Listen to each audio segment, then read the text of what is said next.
public debt is basically the money that the country owes from other lenders.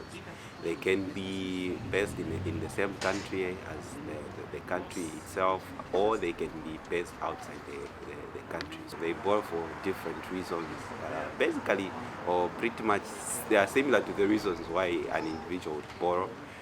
But the greatest difference, which must be highlighted when we're talking about public debt, is that this money is borrowed in the name of the citizens and for the citizens and by the citizens. And we have to understand that it is the citizen that will repay this money. The public debt, from what I understand, is used for public projects like roads, infrastructure, and other social services. And what it should be meant for is the citizens. It is supposed to help the country with development, and it is supposed to benefit the people of Zambia. If it's borrowed in the name of citizens, initially it's supposed to benefit us. So I remember when government contracted the Euro bonds, so they would say they wanted to invest and also work on infrastructure development. So initially it is supposed to benefit the citizens. So, as I indicated, debt is used for investment. Basically, debt comes in to breach the fiscal gap. As the government prepares the budget, you would realize that the needs may be more than the resource envelope. And maybe government may be in a hurry to build a school somewhere. They may be in a hurry to build a hospital there. Somewhere they may be in a hurry to provide some water and sanitation services somewhere there. So sometimes based on their budget projection, you may find that they realize there's a gap and they would go and borrow. They realize they want to build a road which is so important or which is so beneficial to the public. They would go out there and borrow.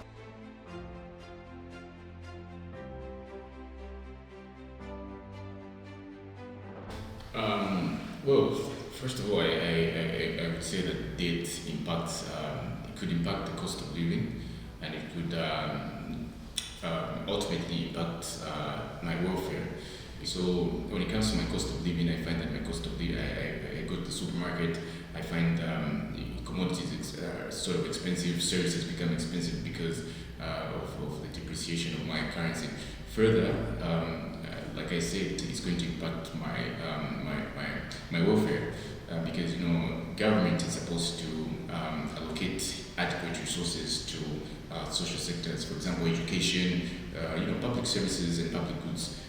I'm not sure of the exact amount that Zambia that we owe as a country, but I do not think the money that we are owing translates to or benefits the ordinary people in sectors such as education and health. I think most of the money has been used to roads, which is mostly in Osaka. So that means that the majority of the population does not benefit. Or to some extent, I would say we are able to see one or two things. I would not be doing myself a favor, or I would not be very honest if I say we haven't seen any development with regards to the monies that we've gotten. However, there's been a few instances where you've gotten this money for these specific purposes, but at the end of the day, the results that you get are not so good. I'll give an example of the Ministry of Health and the scandals that we've been seeing from time to time. We've heard that we have expired drugs.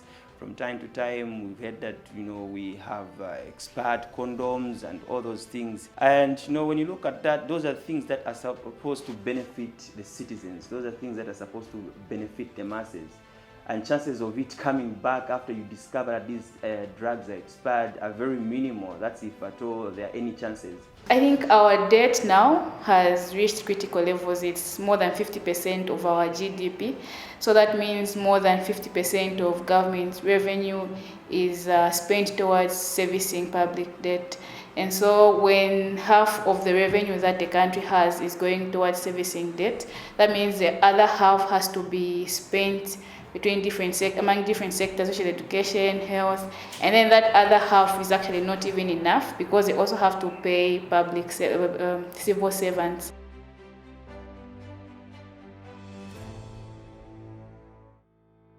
There is little information about public debt in Zambia, and that itself breeds corruption.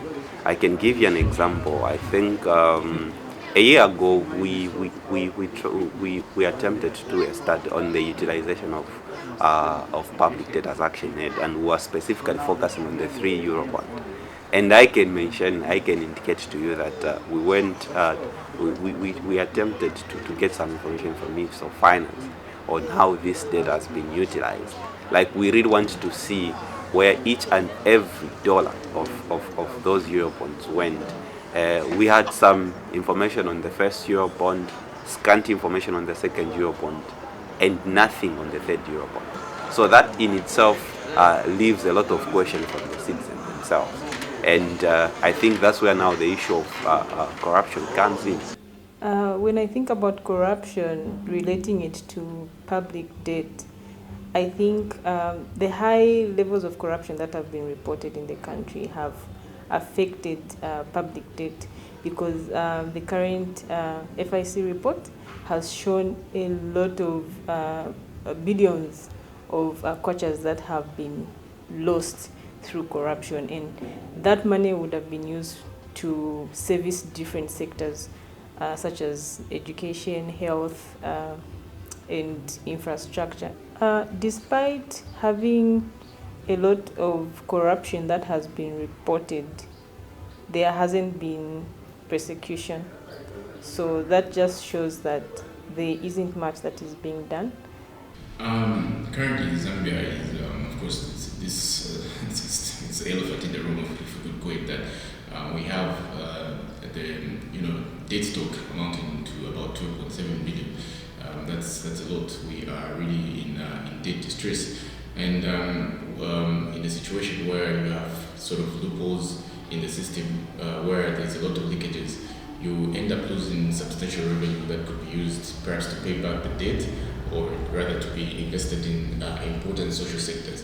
So it's a lot needs to be done to ensure that public resource management is one of the priorities of government in terms of enhancement.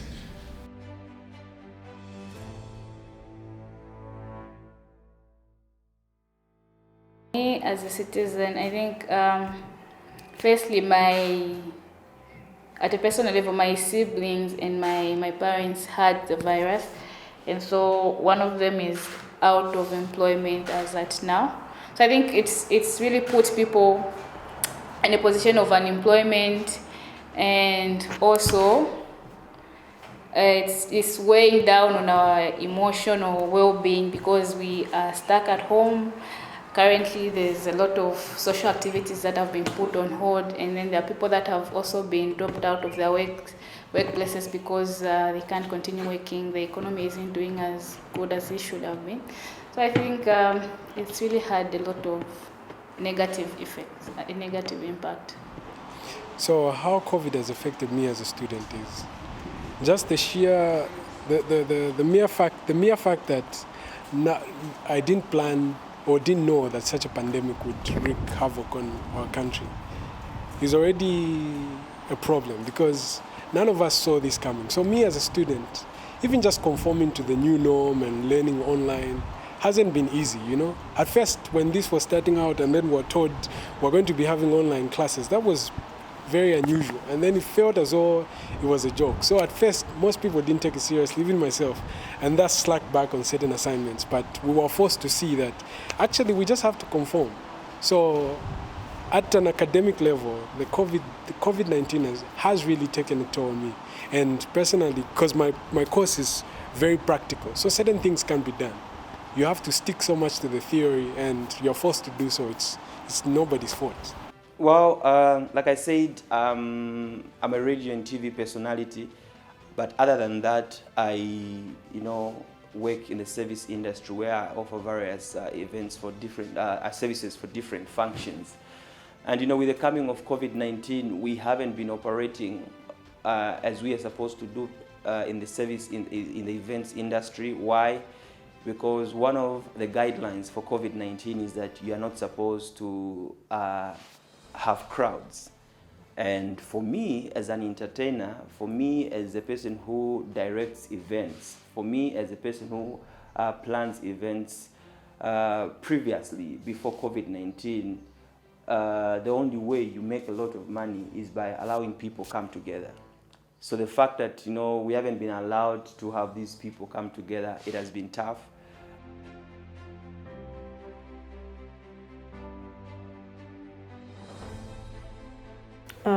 I think generally our leaders are not doing enough to sensitize people about public debt.